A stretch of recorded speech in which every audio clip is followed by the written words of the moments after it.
दोस्तों, हमारे छत्तीसगढ़ी गाने देखने और सुनने के लिए YouTube चैनल को सब्सक्राइब करें और नए अपडेट जानने के लिए बेल आइकन को क्लिक करें।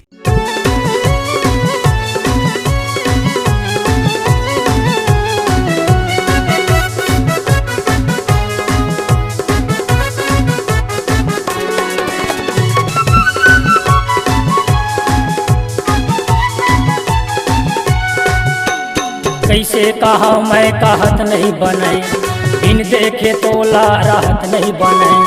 कैसे कहा मैं कहत नहीं बने, बिन देखे तोला राहत नहीं बने।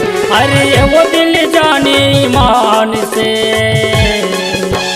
दिल दिल दिल दिल दिल देवे का ये वो माया वाली प्यार से।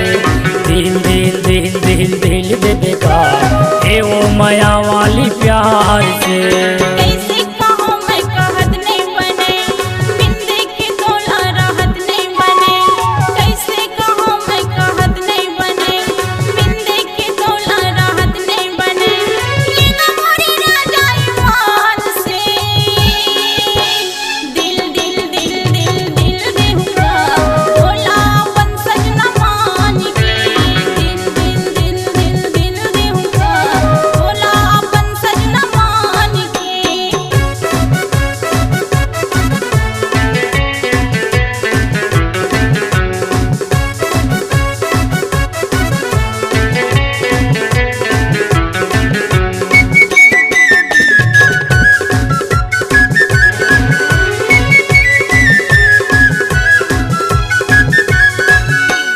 हो गे आवारा माया मातोरे, अब आगे घूमे लगली मोरे। नहीं देख तोला तरसते जिया, नैना तरसते होया थे रोना। अब वो मीठ लगरी ईमान से, दिल दिल दिल दिल दिल दे बेका ये वो माया वाली प्यार से।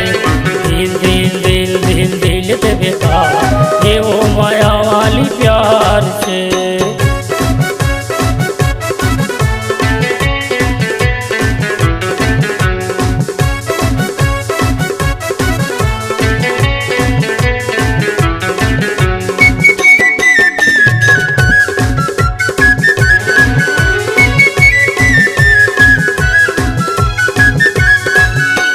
हृदय में तोला बसायूं अपन, मैं तोरी सजनी तै मोर सजन। ओही गाई के दिन हमर मिलन, जब आहूं तोर घर बन के दुल्हन। ये ना मोरी राजा ईमान से, दिल दिल दिल दिल दिल देहुआ तोला अपन सजना मान के। दिल दिल दिल दिल दिल देहुआ तोला अपन सजना मान के।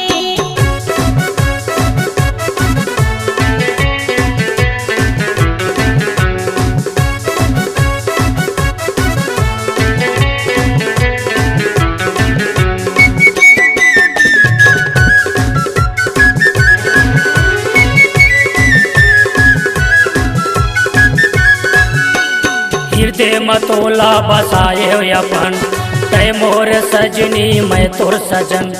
एक दिन हो ही जी हमर मिलन, जब आवे बन के मोर घर दुल्हन। आओ ये वो मोरे रानी मान से, दिल दिल दिल दिल दिल देवे का ये वो माया वाली प्यार से।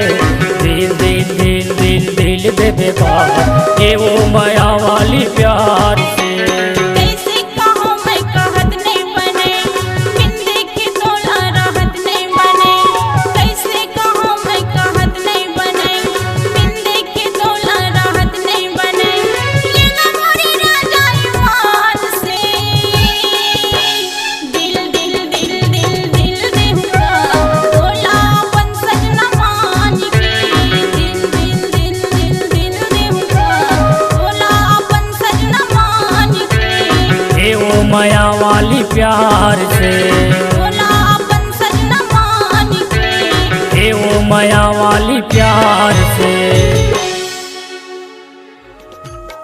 आइए आइए अपनी मधुर आवाज को संगीत की दुनिया में एक नई पहचान बनाने और अपना मुकाम हासिल करने हरिओम स्टूडियो कवर्धा, जहां गूंजते हैं स्वरों का आगाज ऑडियो, वीडियो और डिजिटल रिकॉर्डिंग के साथ। हमारा पता है भारत माता हॉस्पिटल के बाजू आदर्श नगर। Mobile number 7389765421।